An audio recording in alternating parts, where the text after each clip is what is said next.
Welcome everyone to presentation on chapter number 2 Black Beauty, and this is part 4, which is our final and concluding part of the presentation.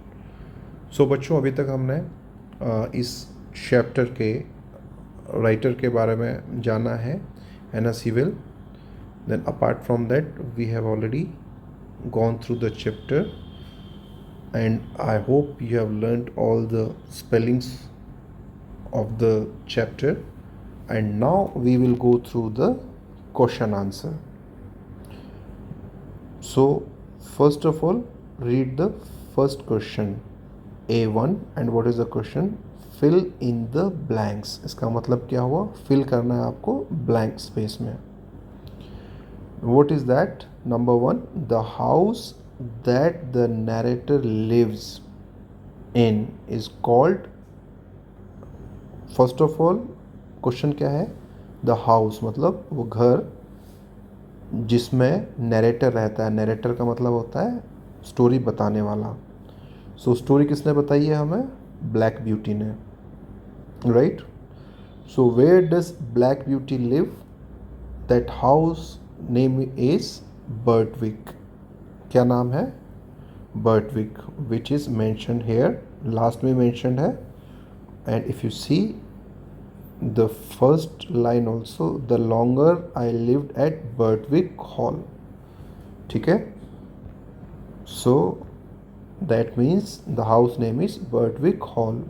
Now the number 2, the master and mistress were dash and dash to all living beings. इसका answer भी page number 1 पे ही है, अगर आपने अच्छे से पढ़ा हो तो. And this is here. Where is it? Our master, they were good and kind to everybody. So इसका आंसर क्या है? The master and mistress were good and kind to all living beings, whether it is animal or humans. Number 3, I hope you understood the answer of number 2. यहाँ पे क्या आएगा? The master and mistress were good and kind. अच्छे थे और दयालु थे. Okay. और मैंने आपको किस लाइन में इसका आंसर था वो भी बताया है. The master and farmer Gray had worked for more than 20 years to get rid of what? आप बताइए, किस चीज़ से छुटकारा पाने के लिए, दिलाने के लिए घोड़ों को इन्होंने 20 साल से ज़्यादा काम किया था? To get rid of checkreins. ये भी आपका पेज नंबर 1 पे आपको मिलेगा. My master and Farmer Grey had work together for more than 20 years to get rid of checkreins. Okay. So you must know where to find your answers. इसीलिए हम आपको answers यहाँ पे लिख के नहीं दे रहे हैं, बट आपको गाइड कर रहे हैं कि आंसर्स आपको कहाँ मिलेंगे. Then the next one, the master tries to convince dash that he does not need check-reins on his horses. So master किसको कन्विंस करने की कोशिश कर रहा है, और क्या कन्विंस कर रहा है? कि उसे चेक रिंस की ज़रूरत नहीं है, लगाम की ज़रूरत नहीं है हॉर्सेस में. तो किसे कन्विंस कर रहा था? Captain Langley. तो यहाँ पे आंसर क्या आएगा? ये कौन है? Captain Langley, right. So the answer will be, where will you find Captain Langley's name? Here, Captain Langley. Okay. So we have done this. Then now we move to the next one. What is the question? Answer these questions. मतलब इन questions का answer करिए. Number 1, why is the narrator proud and happy about living at Birtwick Hall? So why का मतलब आपको बताइए, क्यों? The narrator is proud. Narrator कौन है इसमें? कौन स्टोरी बता रहा है हमें? Black Beauty. So why is Black Beauty proud and happy? अब मैंने नरेटर की जगह ब्लैक ब्यूटी यूज़ कर लिया so that it is more clear to you. तो ब्लैक ब्यूटी क्यों प्राउड और हैप्पी है? किसके बारे में? बर्टविक हॉल में रहने के बारे में. So again the answer is here, because Why he is proud and happy? Because narrator's master and mistress were respected and beloved by all, and master and mistress were good and kind to everybody. ठीक है? So this was the reason. Why and how did the master and mistress want to make the lives of animals better? तो first तो why कैसे बना, क्यों करना चाहते थे? Because the master and mistress were good and kind to every living being including animals. So ये तो वाई का आंसर है. एंड हाउ, वो कैसे करना चाहते थे उनकी life easy? That is by creating awareness और telling others that they should not ill treat the animals. ठीक है? ये हम इस पे वापस क्यों गए? Because you will get the answer here. And I have also told you the answer. Why का आंसर मैंने आपको दे दिया, because master and mistress were good and kind to every one including the animals. And how they want to make the lives of animals better? By in telling other people not to mistreat or ill treat the animals. Now number 3, the master says to Mr. Sawyer, by such anger you injure your own character more than you injure your horse. What does this mean? इसका मतलब क्या है? This means that Mr. Douglas is telling Mr. Sawyer that by behaving like this, you are not behaving properly and other people will judge you by your behavior. आपके behavior से आपको judge करेंगे and they will not think good about you because you are misbehaving or ill treating the animals. Okay, now next we go to the next one, think and answer. तो इसमें क्या आपको think करना है और answer करना है. What do you think the writer choose to tell this story from the point of view of Beauty the horse? तो इसका मतलब क्या हुआ? आपको उसमें सोचना है. पहले ही उसको बोल दिया आपको ऑथर ने. वाई डू यू थिंक मतलब आप क्यों सोचते हैं that the writer choose to tell the story from the point of view of Beauty the horse. Point of view मतलब हिसाब से, मतलब इसमें किसका पॉइंट ऑफ व्यू है? ब्यूटी ऑफ हॉर्स का है. पूरी स्टोरी में वो अपने हिसाब से स्टोरी बता रहा है. So what do you, why do you think so? So the reason can be, the reason the writer chose to, choose की जगह पे क्या आ जाएगा? chose to tell the story from the point of view of Beauty the horse is because he wanted the story straight from the horse's mouth.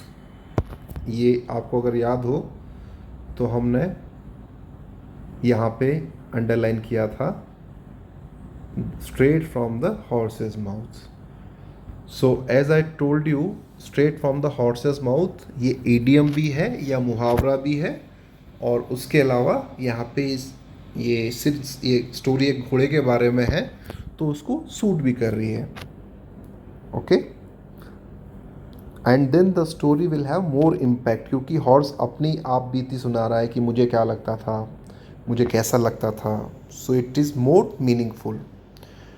Number 2, what reason. So इसका answer number 1 का आप दे सकते हैं, the possible reason the writer chose to tell the story from the point of view of the horse is because author wanted the story straight from the horse's mouth. ये आपका आंसर है. Now number 2, what reason do Mr. Sawyer and Captain Langley give for treating their horses badly? मतलब क्या क्या reasons देते हैं आपको पता ही है.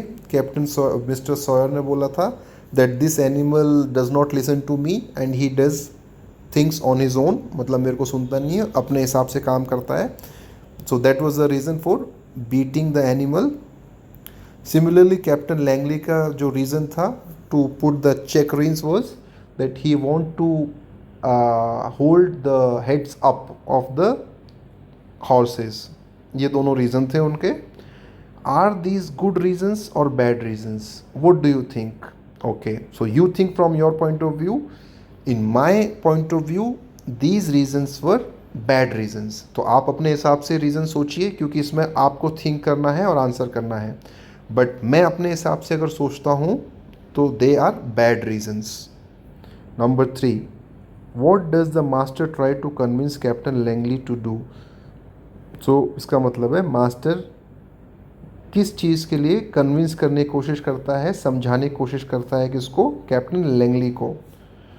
सो master tries to convince Captain Langley to get rid of checkreins, which is a cruel way, and there can be other ways to make the horses appear good.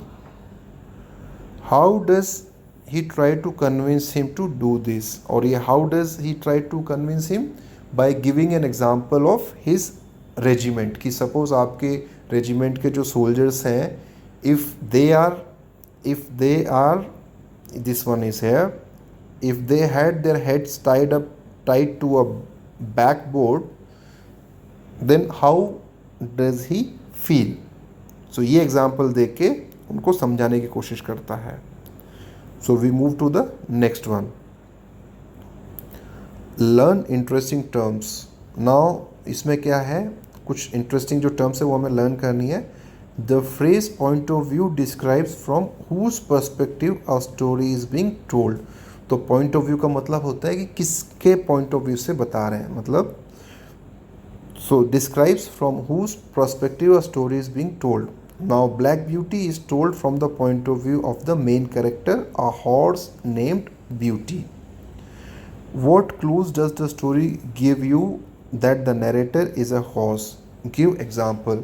तो अभी यही स्टोरी अगर अलग अलग पॉइंट ऑफ व्यू के हिसाब से होती तो स्टोरी बदल जाती. सपोज अगर उसके मास्टर के हिसाब से होती तो स्टोरी बिल्कुल ऐसी रहती क्या? नहीं रहती. तब मास्टर उसमें क्या लिखा होता? मास्टर के हिसाब से लिखा होता कि मैं ब्लैक ब्यूटी को राइड करते हुए घर में गया, मैंने कैप्टन लैंगली को ये समझाया. So then the point of view changes.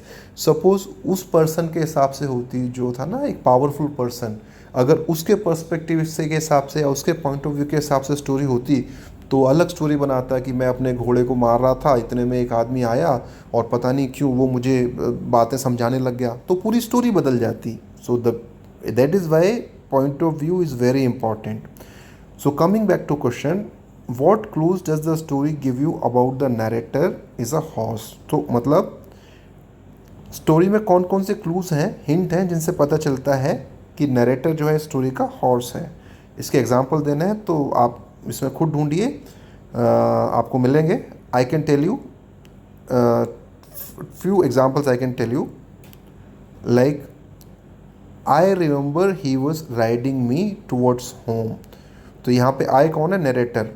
तो नरेटर बोल रहा है कि मुझे याद है कि ही वॉज राइडिंग मी, मतलब मास्टर मुझे मेरे पे सवारी करते हुए घर जा रहा था. तो इससे हमें पता चलता है कि जो नरेटर है वो कोई एनिमल है और वो हॉर्स है.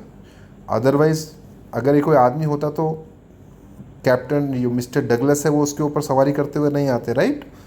सिमिलरली मास्टर रोड मी होम स्लोली. तो इससे पता चला कि जो नरेटर है वो कौन है? हॉर्स है. Okay, now we go to the next one. You know that a dictionary is a book that tells you about meanings of word in it. The words are listed in alphabetical order. Arrange the words below in alphabetical order. If the first letter of two word is same, look at the second letter. तो इसमें करना क्या है, आपको create करनी है अपनी dictionary alphabetical order में. तो that already you have learned in your previous class. Alphabetical order में कैसे अरेंज करते हैं, आप सबसे पहले पहला लेटर लिखिए और उसके हिसाब से अरेंज करिए। फॉर एग्जांपल कैरियज स्टार्ट होता है सी से, ये सबसे पहले आएगा। इंटेलिजेंस आई से चालू होता है, ये उससे बाद में आएगा अगर ये दोनों वर्ड्स कंपेयर कर रहे हैं तो। So similarly you compare. Now for example hobby and hall दोनों स्टार्ट हो रहे हैं एच से, तो अब कैसे पता चलेगा कि अल्फ़ाबेटिकल ऑर्डर में कौन सा पहले आएगा? You see the next letter. So H के बाद में ए आया और यहाँ पे एच के बाद ओ आया। सो अल्फ़ाबेटिकल ऑर्डर में कौन पहले है? हॉल इज़ पहले। Hall will come first then hobby. Now come to next question. An idiom is a phrase or group of words that means something different from the words of which it is made.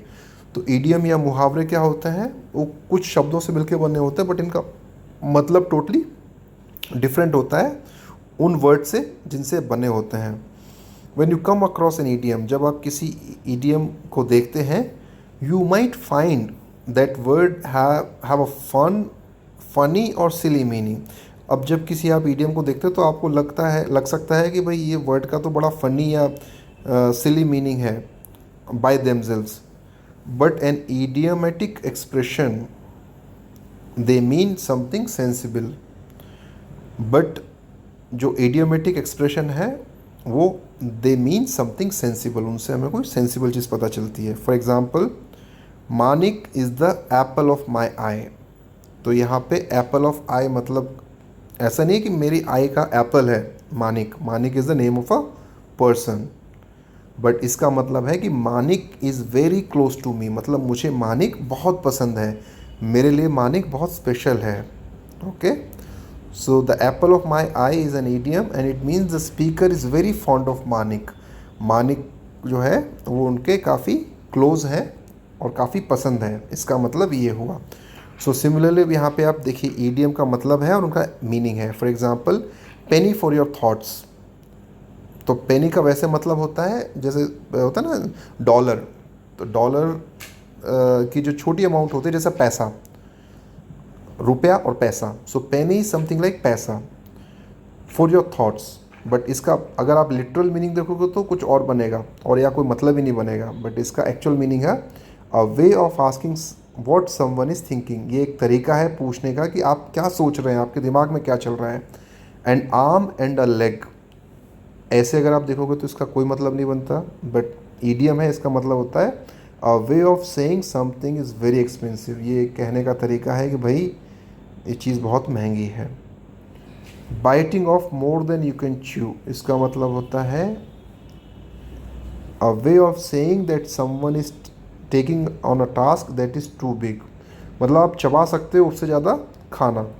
इसका मतलब literal meaning तो ये हुआ, but इसका मतलब है कि आप ऐसा काम करने की कोशिश करो जो करना बहुत ही मुश्किल है, मतलब that is almost like impossible task, ऐसा कुछ। फॉर एग्जाम्पल सपोज अगर आप बोल दें अपने मम्मी पापा को कि मैं एक दिन के अंदर सारे सब्जेक्ट्स की पढ़ाई ख़त्म कर दूंगा, so that is something like biting off more than you can chew. Okay, now feeling under the weather, इसका मतलब होता है a way of saying that you are feeling ill, कहने का मतलब है कि आप बीमार हैं। Let the cat out of the bag, अब यहाँ पे कोई बिल्ली नहीं है, कोई बैग नहीं है, इसका कहने का मतलब है this is a way of saying that you told a secret, आपने सीक्रेट जो है वो बता दिया सबको। Now let us try to use this idioms. Fill in the blanks with an appropriate idiom from the ones above. Appropriate मतलब जो भी सूटेबल ईडियम है वो हमें यूज़ करनी है फिल इन द ब्लैंक में। और कौन सी ईडियम यूज़ करनी है? ये जो 5 ऊपर है, 5 ईडियम्स जो ऊपर हैं उनमें से यूज़ करनी है। Number 1, the birthday party was suppose to be a surprise, मतलब बर्थडे पार्टी वो suppose to be surprise, actually में सरप्राइज होनी चाहिए थी, but Natasha is the name of a girl, उसने क्या किया, उसने वो सीक्रेट सबको बता दिया, तभी तो सरप्राइज नहीं रही। तो कौन सा सूटेबल रहा? But Natasha let the cat out of the bag, ये यूज़ करेंगे आप। ओके, ये इधर आएगा। Then next one, I would like to buy that toy but it would cost me, मतलब मैं ख़रीदना चाह रहा था टॉय बट ये तो मुझे बहुत महंगा पड़ेगा, ये कहना चाह रहा है ऑथर। तो इसमें कौन सा यूज़ करेंगे? It would cost me N arm and a leg. अब एक्चुअली में ऐसा नहीं है कि उसको अपना हाथ और पैर तोड़ के देना है शॉपकीपर को. What it means that it is going to be very expensive.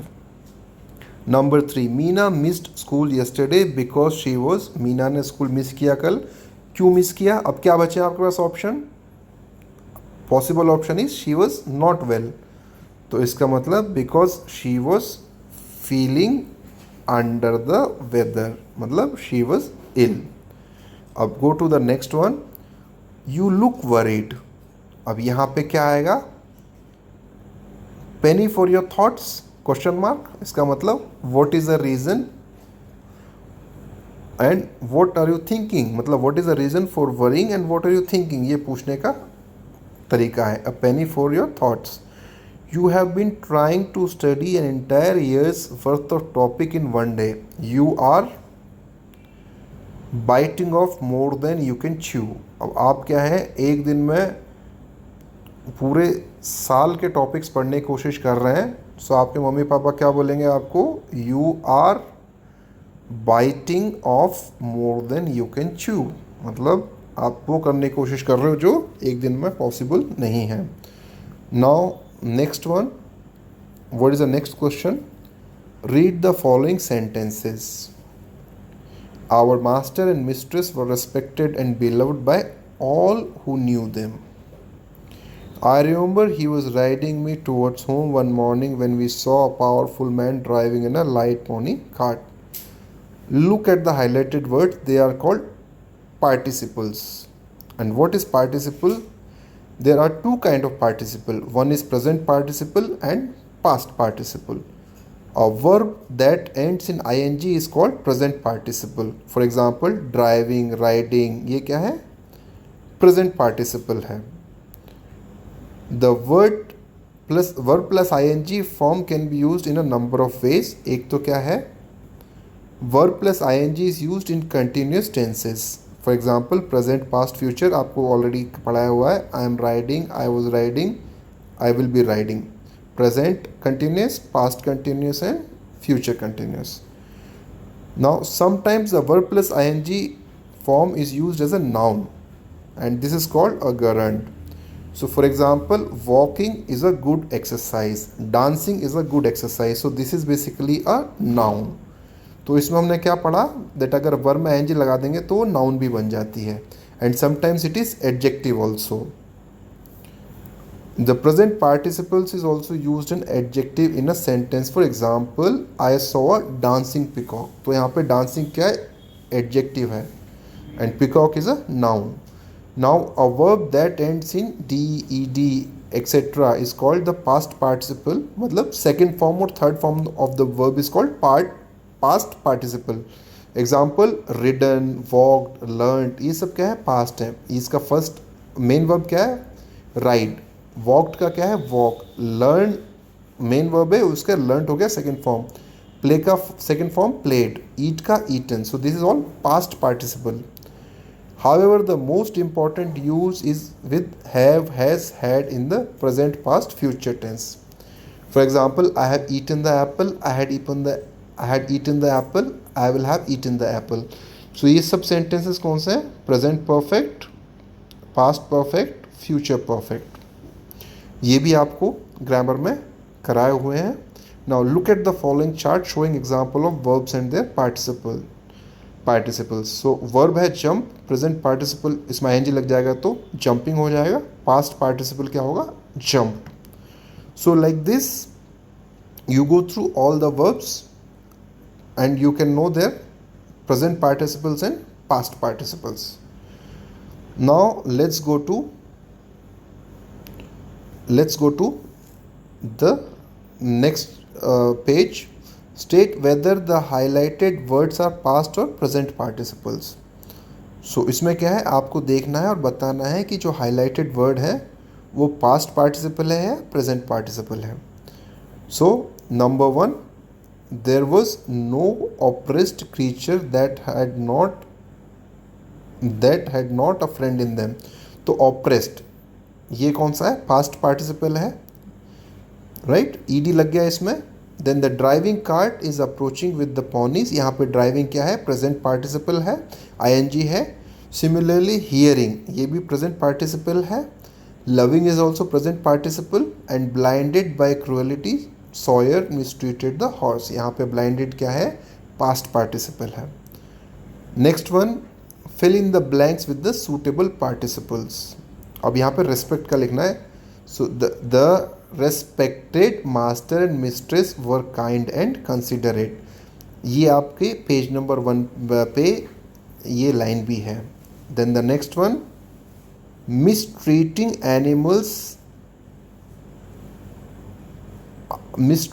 Animals are a tragic sight to behold, मतलब एनिमल्स को मिसट्रीट करना एक बड़ी ही दुखद साइट है देखना.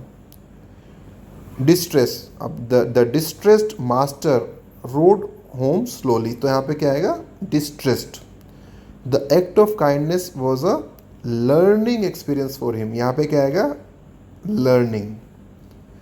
We saw a man approaching on a pony, हमने क्या देखा, एक मैन देखा, he was approaching on a pony, ये प्रेजेंट पार्टिसिपल है.